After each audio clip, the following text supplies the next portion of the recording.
Ardashir نام کا بادشاہ تھا. حضرت محدث ابن الجوزی آج سے کچھ 700 سال پہلے لکھتے ہیں اردشیر بادشاہ بڑا خوبصورت تھا، جوان تھا، بڑا عقل مند تھا. اس نے اس طرح کی قریب کی ساری ریاستوں پہ قبضہ کر لیا. بڑا عقل مند زیرک تھا، قبضہ ہو گیا. ایک بادشاہ بڑا سخت تھا، اس کے ساتھ جب پنجہ آزمائی ہوئی تو اردشیر کہتا ہے اس پہ میرا قبضہ نہیں ہو رہا تھا، اور جب ہم نے ساری ریاستوں نے مل کے اس پر حملہ کیا تو ایک قلعے کے اندر قلعہ بند ہو گیا.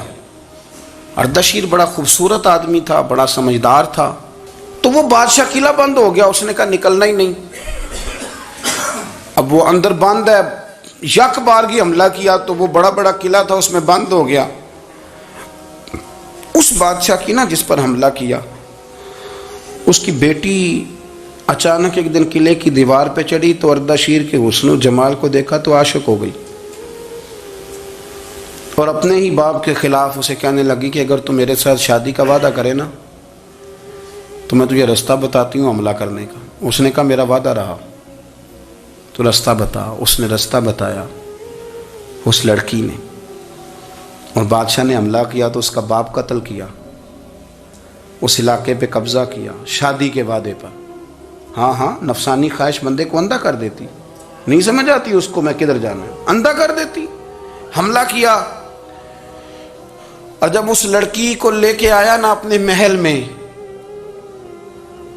تو پہلے دن شادی کی پہلی رات تھی، تو بستر بچھایا کنیز نے، تو وہ کبھی کروٹ ادھر بدلتی کبھی ادھر بدلتی. تو بادشاہ کہنے لگا کیا ہے؟ کہنے لگی بستر میں کچھ ہے، مجھے تکلیف دے رہی. اس نے چراغ جلائے اور جب بستر اٹھایا تو ایک اتنا سا دھاگا نکلا. دھاگے سے عموماً تکلیف نہیں ہوتی. تو اس نے کہا تو اتنی نرم و نازک ہے کہ دھاگا. کہنے لگی میرا باپ نا میرے ساتھ اتنا پیار کرتا تھا کہ روز میرا بستر بھی خود بچھاتا تھا، اور اس نے آلہ رکھا ہوا تھا، وہ ناپتا تھا کہ کوئی پایا اونچا نیچا تو نہیں، میری بیٹی کا بیلنس سوتے وقت خراب نہ ہو جائے. اور میرے لیے گوشت اور کپڑے بھی خود پسند کر کے لاتا تھا، کھانے پینے کا خود خیال کرتا تھا. اردشیر کہنے لگا اچھا وہ اتنا پیار کرتا تھا، اور پھر تو نے اس کے ساتھ کیا کیا؟ کہنے لگا بلاؤ کنیزوں کو بلایا. فرمایا اس کو اٹھاؤ اور جلاد کے پاس لے جاؤ، اسے کہو کہ اس کے بال ایک گھوڑے کے ساتھ باندھے، پیر دوسرے گھوڑے کے ساتھ باندھے، اور ایک گھوڑا ادھر بھگا دے. کدھر بھگا دے؟ یہ جس کے باپ نے اتنا پیار کیا، یہ نفس کی اتنی غلام ہے کہ اس کی وفادار نہیں رہی تو میری وفادار کیسے بنے گی؟ جس نے اتنے نازوں سے پالا کہ دھاگا اسے برداشت نہیں.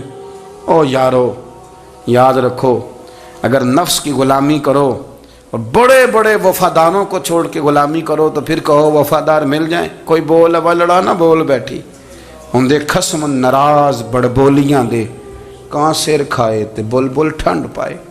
بڑے فرق نہیں سجنا بولیاں دے، جڑیاں خسماں دی وچ رضا وسن، بھاگ جاگ جاندے انہاں گولیاں دے.